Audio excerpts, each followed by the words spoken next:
Well, Canadians got to know him on Dragon's Den. Now on the international hit Shark Tank, he dispenses business advice and, in some cases, money to hopeful entrepreneurs. And in his brand new book, The Will to Win, Robert Herjavec has important advice for the rest of us on leading, competing, succeeding, and rejecting mediocrity. We are delighted to have him here this morning. Welcome to you. Thank you for having me, Tara. You are so engaged. We've had such a great conversation leading up to this moment. You seem like you have a real natural curiosity about life. I do. I drive people nuts. My wife always says I ask people a million questions, but I think you have to have a natural curiosity, and you have to love people. Well, sometimes I love people too much and I get in trouble for it, but normally you have to be curious about life and the people around you. Nobody wants to hang out with somebody who isn't interesting. Yeah. And you don't have to be on TV to be interesting. You just have to be engaging. Interesting and interested. Yes, you have to be in the moment. I learned that a long time ago. I was watching Tom Cruise do an interview, and he was just in the moment. I remember talking to his people after, and I said, what makes him so great? And they said he can be asked the same question 20 times throughout the day. He'll be perfectly in the moment.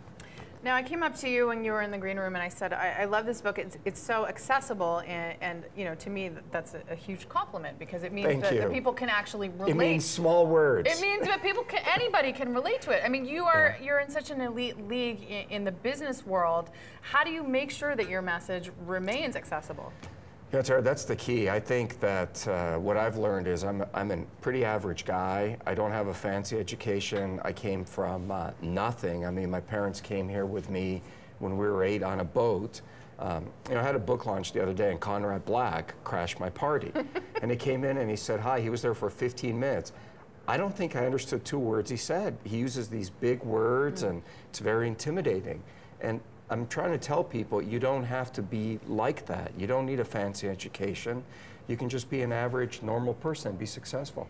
And does that also mean to you that principles or business principles can also apply to everyone? I mean, that's sort of what this book is about. Yeah. Anyone can win at life, and that may be different for everyone, but everyone can.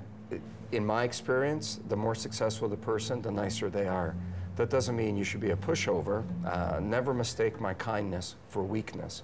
There are mean, awful, crazy people in the world that'll take advantage of you. You've got to stand up for yourself, but that doesn't mean you have to be arrogant or aloof or mean to anybody. Well, that was something that actually really stood out for me. You talked about aggression, and then you talked about aggression mixed with arrogance. What's the difference to you?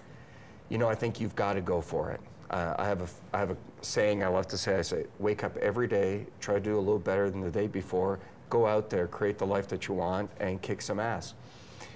But that doesn't mean you have to be arrogant about it, but you have to go for it.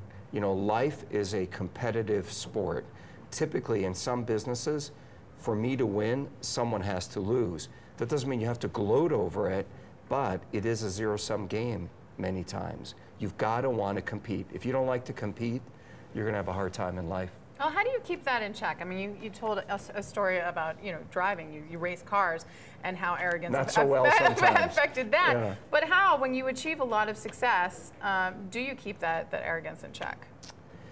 Just got to figure out what's important to you. You know, I'm having a great time on this book tour. Thanks for having me. And, you know, the best thing about being here is I get to share it with my son.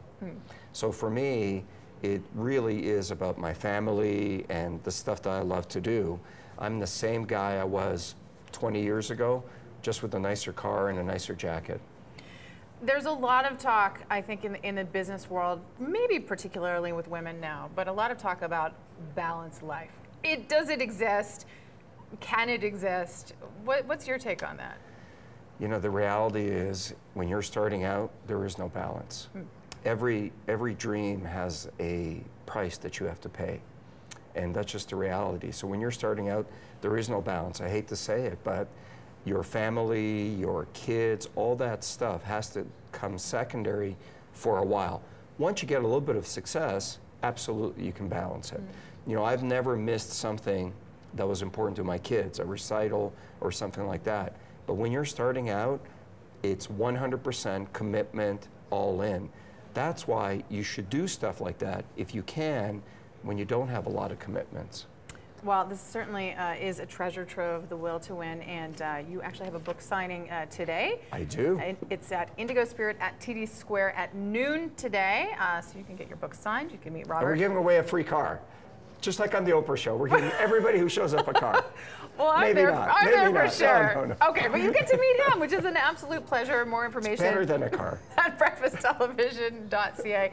A real pleasure to meet you. Thank you so very much.